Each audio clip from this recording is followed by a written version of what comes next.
고린도 전서를 이렇게 읽어보면 그 일관성 있게 강조하는 메시지가 있습니다. 그것은 뭐냐면요. 교리든 생활이든 은사나 사역이든 간에 또 교회 안에서 어떤 문제가 일어나든 간에 그 문제와 상관없이 반드시 던져야 될 질문이 있고 체크해야 될 사항이 있다는 것을 고린도전서는 1장부터 이 끝장까지 그런 흐름으로 말하고 있는 세 가지가 있습니다. 그 질문, 그 체크사항, 질문이 뭐냐면은 첫째는 바로 교회 중심인가라고 하는 것입니다. 즉, 교회를 세우는데 유익을 주는 것인가에 관한 질문입니다. 그러니까 바울이 말하는 은사나 사역은 교회에 유익이 돼야 됩니다. 교회를 유익하게 하지 못하는 은사나 사역은 아무런 가치가 없다라고 하는 것을 바울은 계속해서 고린도전서를 통해서 강조하고 있습니다. 방언의 문제도 바로 여기에 속하는 것입니다. 둘째는 타인 중심인가라고 하는 것입니다. 그러니까 다른 사람에게 유익을 줄 수 있는가, 다른 사람들에게 유익을 줄 수 있는 은사나 사역에 관한 질문을 하고 있는 것입니다. 여러분이 은사들을 사용할 때 과연 그 은사가 다른 사람들에게 유익을 주느냐, 다른 사람들을 세워주느냐라고 하는 것을 체크해 봐야 된다라고 바울은 말하고 있습니다. 우리 고린도서 9장 9절 말씀 볼까요? 고린도서 9장 9절 같이 한번 읽어보겠습니다. 그 앞부분에 9장 9절. 자, 같이 한번 해서 시작. 그런즉 너희 자유가 9장 9절 시작. 그런즉 맞습니까? 그래 죄송합니다. 제가 잠깐 찾아볼게요. 9장 9절 아닙니까? 죄송합니다. 제가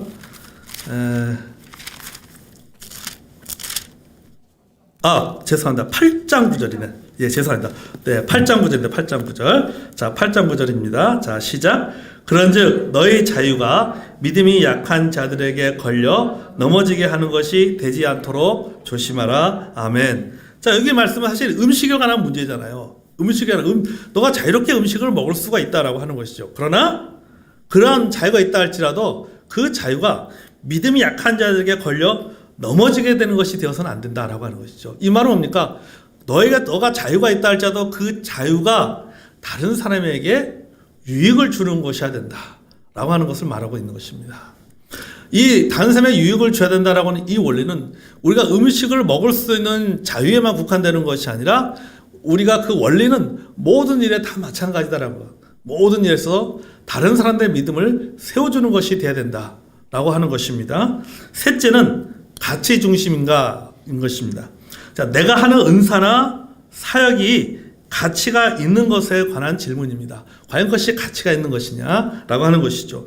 방언의 문제도 마찬가지입니다. 이 세 가지 사항이 고려되지 않는 방언이라면은 뭐라고 말하냐면 하지 않는 것이 낫다. 아무런 유익이 없다라고 말하고 있습니다. 이 세 가지 질문이 함축된 성경 구절이 바로 19절입니다. 14장 19절. 같이 한번 읽어볼까요? 14장 19절 시작. 그러나 교회에서 내가 남을 가르치기 위하여 깨달은 마음으로 5마디 말을 하는 것이 1만 마디 방언으로 말하는 것보다 나으니라. 아멘. 자, 1만 마디 방언보다도 깨달은 5마디의 말을 하는 것이 낫다. 왜냐하면 그 말은 내가 알고 있는 말을, 내가 전해줄 수 있는 말을 하는 것이 훨씬 낫다. 뭐예요? 그것이 그 사람의 뭐가 되기 때문에? 유익이 되기 때문에, 덕이 되기 때문에. 방언은 아무리 말해도 상대가 그것이 무슨 말인지 알아들을지 알아듣지 못해요. 전혀 무슨 말인지 몰라요. 근데 유익이 되지 않는 거예요.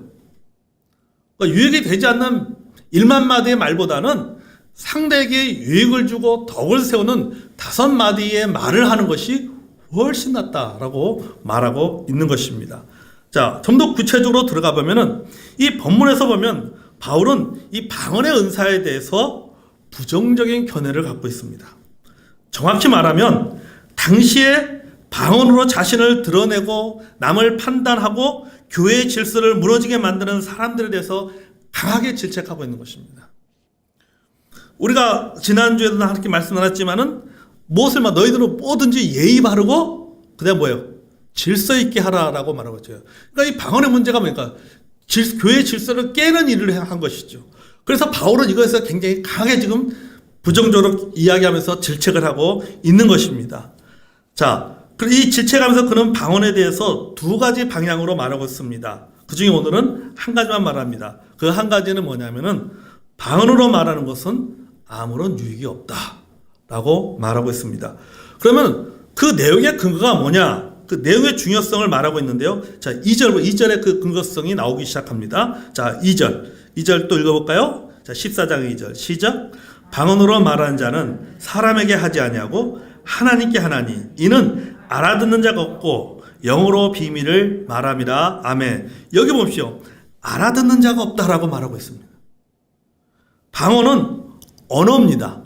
말입니다. 그런데 우리가 알아들을 수 있는 언어가 아니다라고 말하고 있어요. 말은 하지만은 말의 내용을 모릅니다. 단지 하나님과 소통의 방식으로만 사용되고 있다는 것이죠. 이 말은 뭐냐면은 내용 이전의 방식이라는 것이죠. 하나님과 교제하는 어떤 그 하나님과 기도 하나의 방식일 뿐이지 그 자체가 다른 사람이 알아들 수 있는 내용이 아니다라고 하는 것이죠. 그러나 계시나 지식이나 예언이나 교훈은 다르다라고 하는 것입니다. 이것은 방식이 아니라 내용이다라고 하는 것이죠. 왜냐하면 모두가 알아들 수 있는 진리를 가르치는 다양한 표현이기 때문이에요. 그러니까 진리신 하나님의 말씀을 다양하게 표현하고 있는데 바울은 그것을 어떻게 표현하고 있냐면은 계시다 또는 지식이다 또는 예언이다 또는 가르치는 것이다 라고 말했습니다. 자, 예언이든 지식이든 가르치는 것이든 할 것 없이 그 내용이 뭐예요? 하나님의 말씀이에요. 하나님의 말씀. 자, 6절을 볼까요? 자, 6절 읽어보겠습니다. 자, 이제 시작. 그런즉 형제들아 내가 너에게 나가 방언으로 말하고 계시나 지식이나 예언으로 가르치는 것으로 말하지 아니하면 너에게 무엇이 유익하리요? 아멘. 자, 이 말은 바울은 계시의 내용을 말하는 사람입니다. 즉 바울의 언어에서 중요한 것은 바울이 말하는 것에서 중요한 것은 내가 너희들에게 어떤 방법으로 말하느냐가 중요한 것이 아니라 내가 무슨 내용을 너희들에게 말하고 있느냐라고 하는 것이 중요하다라고 하는 것이죠. 다시 말해서 고린도 교회 성도들에게 하나님의 말씀을 그들에게 유익이 될 수 있는 방법으로 전한다라고 하는 겁니다. 여러분 바울이 색다른 방식으로 말한다 할지라도 진리의 내용을 말하지 아니한다면요 아무런 유익이 없는 것입니다. 마치 제가 우리 성도 여러분들에게 설교를 하는데 구약 성경을 설교할 때는 히브리어로 설교하고 신약 성경에 대해 설교할 때는 헬라어로 설교를 한다고 여러분 생각해 보십시오. 저는 열심히 히브리어로 이야기하고 헬라어를 이야기하지만 듣는 우리 성도님들에게는 아무런 유익이 없는 거예요. 그렇죠? 왜 유익이 없습니까? 뭔 말인지 모르기 때문에. 쉽게 말하면 알아들을 수가 없기 때문에 아무런 유익이 되지 않는 거예요. 또 뭐냐면 아무리 듣기 좋은 소리라고 아무리 새로운 방법으로 가르친다 할지라도 그 내용 속에 하나님의 말씀이 없으면 우리 성도 여러분들에게 아무런 유익이 없는 것과 같습니다. 자, 이렇게 해서 바울은 이렇게 철저하게 방언이 유익이 없다라고 말하면서 바울에게 있어서 하나의 또 가지고 있던 원칙 중에 뭐냐면 그것이 바로 고린도서 6장 12절과 10장 23절의 원칙 속에서 이 방언과 예언의 은사를 또 비교를 하고 있는데 우리 6장 12절 볼까요? 좀 이해하기 위해서 6장 12절.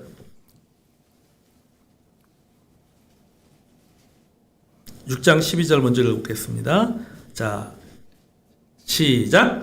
모든 것이 내게 가하나 다 유익한 것이 아니오 모든 것이 내게 가하나 내가 무엇이든지 얽매이지 아니하리라. 아멘. 자, 그리고 10장 23절 또 보겠습니다. 10장 23절도 이와 비슷합니다.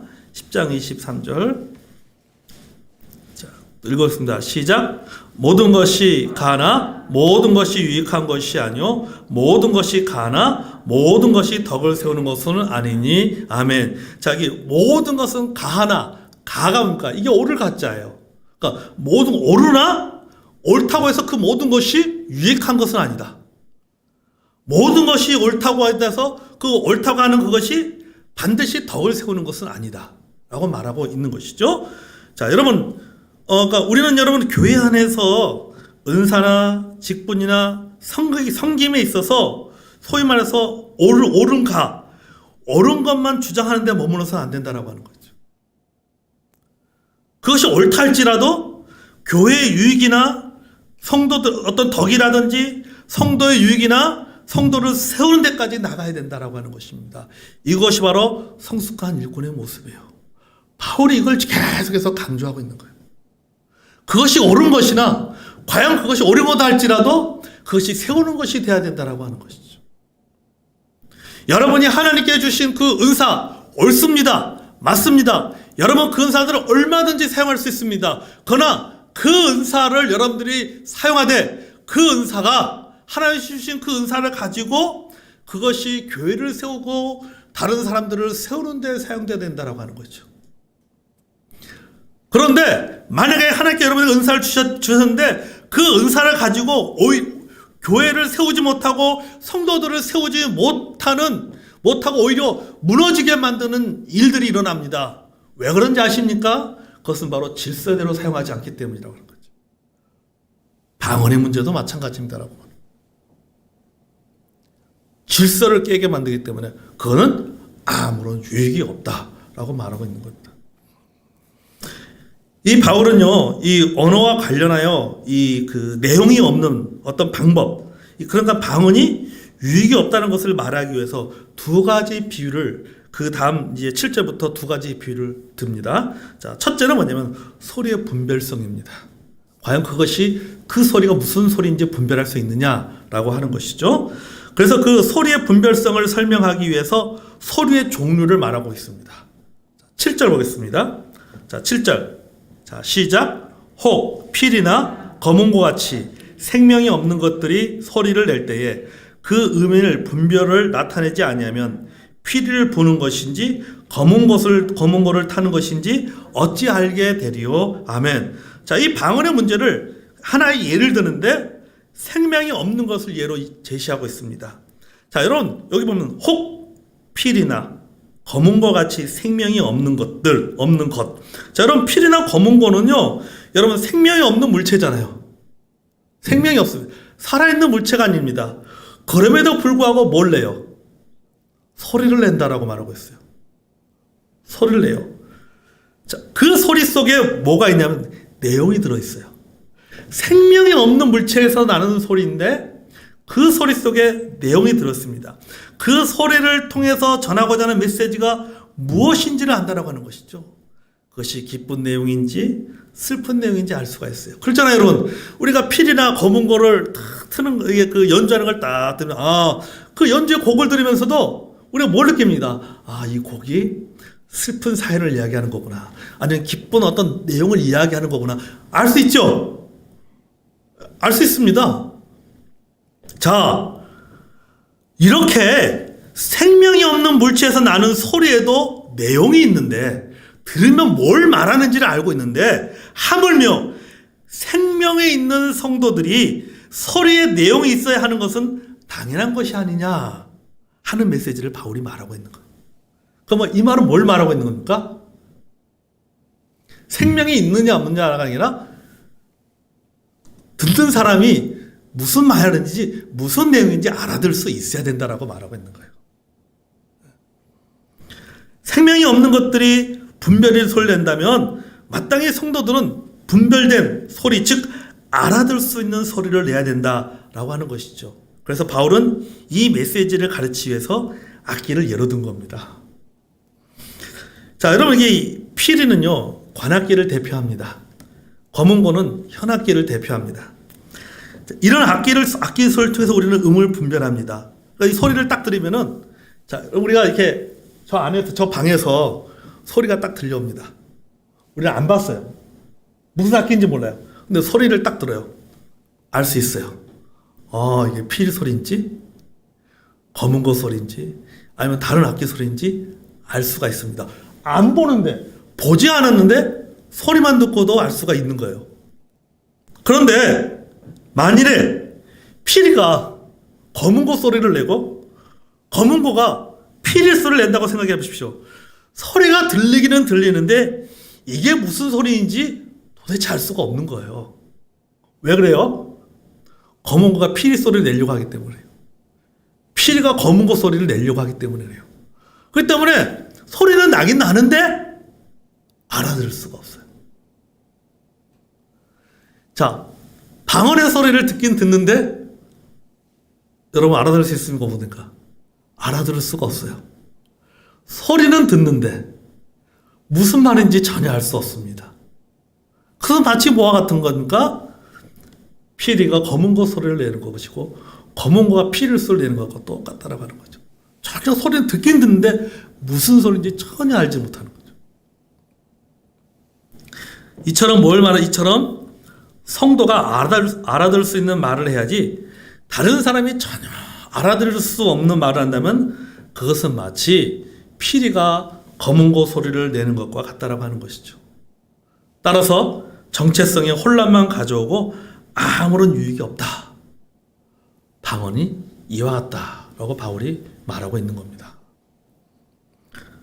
방언은 구별할 수 없는 소리, 알아들을 수 있는 내용이 없습니다. 여러분 그렇잖아요. 여러분 누군가 방언 기도하는 막 들으면 무슨 말인지 하나도 모르잖아요. 예? 전혀 소리가 들리긴 들리는데 무슨 말인지 전혀 몰라요. 그러니까 바울이 말하는 것과 똑같은 거예요. 소리는 들리는데 무슨 소리인지 알지 못하는 거죠. 따라서 뭡니까? 방언은 무익하다라고 바울은 말하고 있는 것입니다. 자, 첫째는 소리의 분별성, 둘째는요 소리의 메시지입니다. 내용에 관한 내용입니다. 자, 이번에는 소리의 의미, 즉 내용을 다루고 있습니다. 그 예로 이제 8절에 보면 나팔을 예로 들고 있습니다. 나팔. 자, 8절 읽어볼까요? 시작. 만일 나팔이 분명하지 못한 소리를 내면 누가 전투를 준비하리요. 자, 여기에서의 나팔은 전쟁에서의 나팔을 말하는 겁니다. 전쟁에서 나팔은 아주 중요한 통신수단입니다. 그러니까 전쟁에서 나팔은 공격과 태각을 알리는 통신수단이에요. 지금으로 말하면 뭡니까? 이 무전기나 전화기를 말합니다. 근데 그 당시에는 무전기가 전화기 있는 게 아니잖아요. 막 전쟁터에서 한참 전쟁하고 있는데 공격하라 아니면 후퇴하라 뭐를 하냐면은 나팔을 했단 말이죠. 나팔 소리를 부르가 나팔을 뭐 짧게 분다든지 길게 분다든지 해가지고 짧게 불 때는 공격이고 길게 불 때는 뭐 태각이고 뭐 두 번 부를 때는 나팔 소리가 두 번 나면 공격이고 뭐 세 번 나팔 소리 3번 소리 나면 후퇴고 뭐 이런 게 있었단 말이죠. 그래서 이 나팔은 지휘부의 명령을 병사들에게 알리는 메시지입니다. 따라서 그 나팔은요 목적성에 맞게 소리를 내야 되는 거예요. 그 말하면 이 공격을 메시지를 잘 때는 공격에 맞는 소리를 내야 되고 후퇴를 명령할 때는 후퇴에 맞는 소리를 내야 되는 거예요. 그래야지 그 소리를 들은 병사들이 정확하게 지금 공격하라는 건지 아니면은 뭐 태각하라든지 후퇴하라든지 그 소리를 정확하게 들을 수 있다는 것입니다. 그런데 소리가 분명하지 못하면 나팔 소리가 분명하지 못하면 전쟁에서 병사들은 방황하게 되고 전쟁은 엉망진창이 되고 마는 겁니다. 결국은 어떻게 해요? 그 전쟁에서 이길 수 있습니까? 아니면 패할 수밖에 없습니까? 전쟁에서 패할 수밖에 없는 거예요. 질 수밖에 없는 거예요. 왜요? 나팔 소리가 분명하지 않았기 때문이죠. 분명해야 된다라고 하는 것이죠. 자, 이처럼 성도의 언어도 메시지를 분명하게 전해야 된다라고 하는 것입니다. 그런데 알아들을 수 없는 말을 함으로써 내용이 분명하지 못하면 혼란을 가져오게 됩니다. 마치 전쟁터에서 병사들이 나팔 소리가 잘못 울림으로 말미암아 혼란을 겪듯이 그런 어떤 메시지를 들은 성도들이 혼란을 겪는다라고 하는 거죠.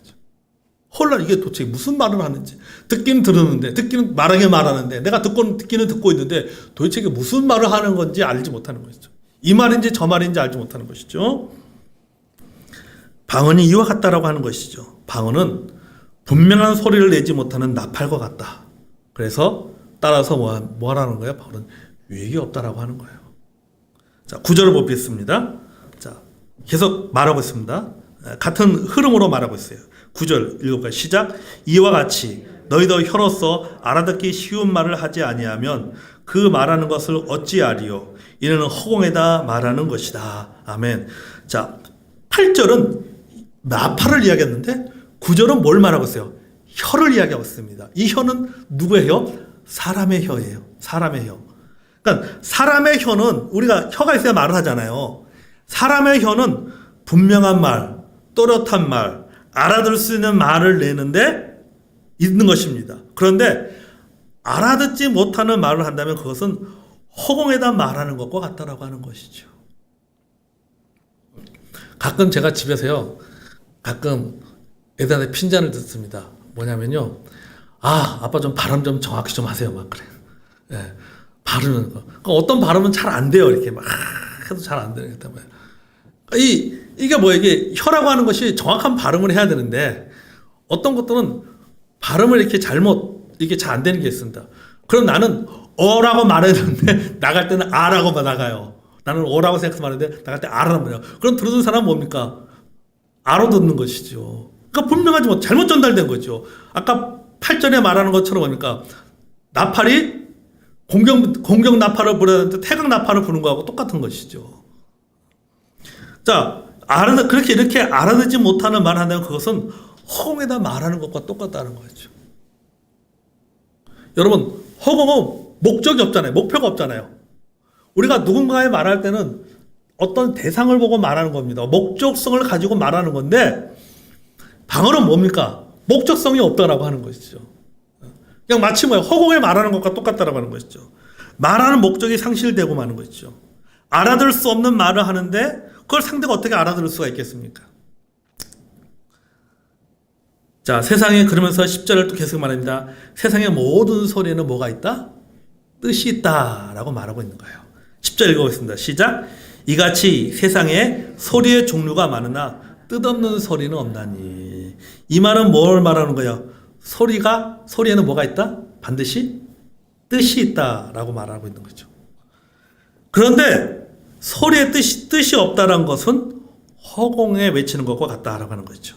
마치 뭐하냐면요, 우리가 옛날에 산의 정상에 올라가면, 요새는 그런 사람들 없지만 옛날에는요, 산 정상에 올라가면 사람들이 소리쳤습니다. 뭐라고 소리쳤어요? 야호 하고 소리쳤어요. 야, 저도 가끔 아무도 없으면요, 쥐야 하고 소리 한번 산 정상 가서 소리칩니다. 어떤 때 쥐야 하면 저쪽에서 아멘 뭐 그런 소리 하고, 야호 하면요, 옛날에 야호 하면 저쪽에서 나도 뭐 이제 그렇게 막 한단 말이죠.